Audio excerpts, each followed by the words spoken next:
Hello' guys, পৰহিলে মই 10টা প্ৰশ্ন দিছিলোঁ আৰু তাৰ পিছতে মই সেই ভিডিঅ'টো কণ্টিনিউ কৰিছোঁ আৰু 10টা প্ৰশ্ন আজি আপোনালোকৰ আগত দাঙি ধৰিম।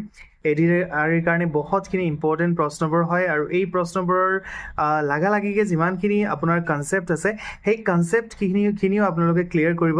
তাৰপিছত আপোনালোকৰ বহুতখিনি হেল্প হৈ যাব এডিআৰিৰ কাৰণে। তো প্ৰথম প্ৰশ্নটো হ'ল, Maoris are the original people of. মাউৰীসকল কোন দেশৰ স্থায়ী বাসিন্দা হয়?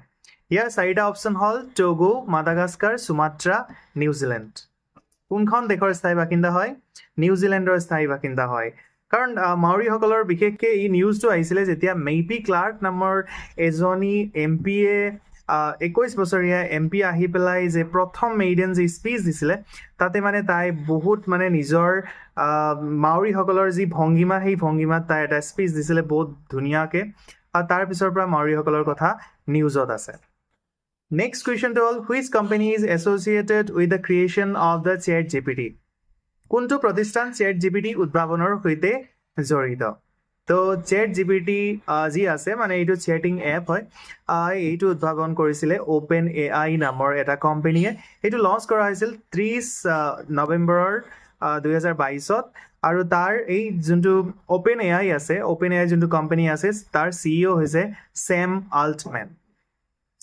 নেক্সট প্ৰশ্নটো হ'ল, Central Institute of Buddhist Studies is located in. ইয়াৰ চাৰিটা অপশ্যনছ মই কৈ দিছোঁ, লেহ, নুব্ৰা, চিয়ক, নান। মানে কেন্দ্ৰীয় বৌদ্ধ বিদ্যা সংস্থান ক'ত অৱস্থিত? লেহ, নুব্ৰা, চিয়ক বা ওপৰৰ এটাও নহয়। আপোনালোকে জানেনে? ইয়াক কমেণ্ট কৰক। ইয়াৰ উত্তৰটো হৈছে লেহত অৱস্থিত। আৰু লেহটো হৈছে সকলোতকৈ ডাঙৰ চিটি হয় মানে লাডাখৰ, আৰু এইটো জইণ্ট কেপিটেলো হয় লাডাখৰ। ঠিক আছে, এইটো জম্মু কাশ্মীৰ এৰিয়াত পৰে। জম্মু কাশ্মীৰ একফালে আৰু লাডাখ একফালে এতিয়া দুটা ইউনিয়ন টেৰিটৰী হৈ গৈছে। তো লাডাখত অৱস্থিত। নেক্সট হৈছে, match the following India's international mission. ইয়াত একফালে লিখিছোঁ আৰু কাণ্ট্ৰিজবোৰক একফালে লিখা আছে। অপাৰেশ্যন কাবেৰী, অপাৰেশ্যন মৈত্ৰী, অপাৰেশ্যন গংগা, অপাৰেশ্যন দোস্ত। এই চাৰিটা যি অপাৰেশ্যন ইণ্ডিয়াই কৰিছিলে, এই চাৰিটা অপাৰেশ্যন কাণ্ট্ৰি চাৰিটা দিয়া আছে ইয়াত, ইউক্ৰেইন, চুডান, নেপাল, তুৰ্কী। তো প্ৰথম যোনটো অপাৰেশ্যন কাবেৰী আছিল, এইটো ইণ্ডিয়াই কণ্ডাক্ট কৰিছিল, ইণ্ডিয়ান আৰ্ম ফ'ৰ্চে কণ্ডাক্ট কৰিছিল। এইটো একচুৱেলি চুডানত 2023 চনত যেতিয়া মানে চুডান কনফ্লিক্ট হৈ গৈছিলে, চুডানত যি যুদ্ধ লাগিছিলে, তাৰ পৰা মানুহবোৰক উলিয়াই আনিবৰ কাৰণে, ইণ্ডিয়ানসকলক উলিয়াই আনিবৰ কাৰণে অপাৰেশ্যন কাবেৰী লঞ্চ কৰা হৈছিল ইণ্ডিয়াৰ গভৰ্ণমেণ্টৰ ফালৰ পৰা। নেক্সট যোনটো অপাৰেশ্যন মৈত্ৰী আছিলে, সেইটো নেপালৰ যি আৰ্থকুৱেক হৈছিলে 2015 চনত, সেই আৰ্থকুৱেকত হেল্প কৰাৰ কাৰণে, মানুহবোৰক হেল্প কৰাৰ কাৰণে অপাৰেশ্যন মৈত্ৰী লঞ্চ কৰা হৈছিল। নেক্সট আছিলে অপাৰেশ্যন গংগা, যোনটো মানে যি ৰাছিয়া আৰু ইউক্ৰেইনৰ মাজত যি যুদ্ধ চলি আছে 2022 চনৰ পৰা, সেই যুদ্ধৰ সময়ত প্ৰথম সময়ত ইণ্ডিয়ান মানুহবোৰ তাতে মানে ইণ্ডিয়ান ষ্টুডেণ্টবোৰ তাতে মানে বজি আছিলে, মানে ক'ৰবাত ষ্ট্ৰেণ্ডেড হৈ আছিলে। তো তেওঁলোকক উলিয়াবৰ কাৰণে বা ইণ্ডিয়ান পপুলেশ্যনক তাৰ পৰা উলিয়াই আনিবৰ কাৰণে অপাৰেশ্যন গংগা লঞ্চ কৰা হৈছিলে। আৰু নেক্সট আছিলে অপাৰেশ্যন দোস্ত। এইটো একচুৱেলি চিৰিয়া আৰু তুৰ্কী যে 2023 চনত এটা ভয়ংকৰ এটা আৰ্থকুৱেক হৈছিলে, সেই আৰ্থকুৱেকৰ পৰা মানুহবোৰক উলিয়াবৰ কাৰণে বা ৰেস্কিউ কৰাৰ কাৰণে বা চাৰ্চ অপাৰেশ্যন চলোৱাৰ কাৰণে অপাৰেশ্যন দোস্ত ইণ্ডিয়াই লঞ্চ কৰিছিলে। তো এই চাৰিটা অপশ্যন, এই যোনটো অপাৰেশ্যন কাবেৰী, অপাৰেশ্যন মৈত্ৰী, গংগা আৰু দোস্তৰ ক'ত ক'ত হৈছিলে এইটো মই কৈ দিলোঁ। নেক্সট কুৱেশ্যনটো হ'ল, Harappa was located on the bank of which river. Harappa যি চিভিলাইজেশ্যন আছিলে, এইটো কোনটো নদীৰ পাৰত অৱস্থিত আছিল? চেনাব, সুতলেজ, ৰাভি, ব্যাস। তো ইয়াৰ শুদ্ধ উত্তৰটো হৈছে ৰাভি।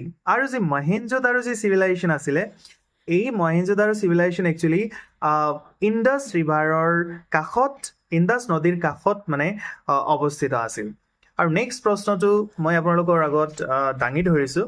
নেক্সট প্ৰশ্নটো হ'ল, নাগাৰ্নো কাৰাবাখ ৰিজন এটা আছে, ঠিক আছে, পৃথিৱীত এটা আছে, ক'ৰবাত এটা, দুখন দেশৰ মাজৰ এটা ডিছপিউটেড ৰিজন হয়। সেইটো কোন দুখন কাণ্ট্ৰিৰ ডিছপিউটেড ৰিজন হয়?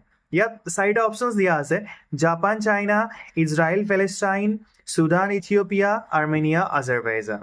তো এই নাগাৰ্নো কাৰাবাখ নামৰ ৰিজনটো হৈছে আৰ্মেনিয়া আৰু আজাৰবাইজানৰ মাজত অৱস্থিত এইটো বহুত বেছি ডিসপিউটেড ৰিজন হয় এতিয়া বৰ্তমান আজাৰবাইজানে ক্লেইম কৰে জাপান আৰু চাইনাৰ মাজতো এটা বহুত বেছি ইম্পৰ্টেণ্ট এটা আইলেণ্ড আছে যোনটো এতিয়া বৰ্তমান চাইনাৰ অধীনত আছে কিন্তু জাপানেও ক্লেইম কৰে যে এইটো আমাৰ হয় সেইটো হৈছে সেনকাকু আইলেণ্ড নেক্সট প্ৰশ্নটো হ'ল world's longest land border is present between পৃথিৱীৰ সকলোতকৈ দীঘল স্থলসীমা কোন দুখন দেশৰ মাজত অৱস্থিত পৃথিৱীৰ সকলোতকৈ বেছি দীঘল স্থলসীমা কোন দুখন দেশৰ মাজত অৱস্থিত ইয়াত চাৰিটা অপশ্যনছ আছে India Bangladesh Congo Cameron China Russia আৰু USA কানাডা ইয়াৰ শুদ্ধ উত্তৰটো হৈছে USA আৰু কানাডাৰ মাজত USA আৰু কানাডাৰ মাজত 8,900 কিলোমিটাৰ জুৰি এটা দীঘল স্থলসীমা আছে ঠিক আছে ইণ্ডিয়া আৰু বাংলাদেশৰ মাজতো বহুত দীঘল আছে যেনেকৈ 4,096 কিলোমিটাৰ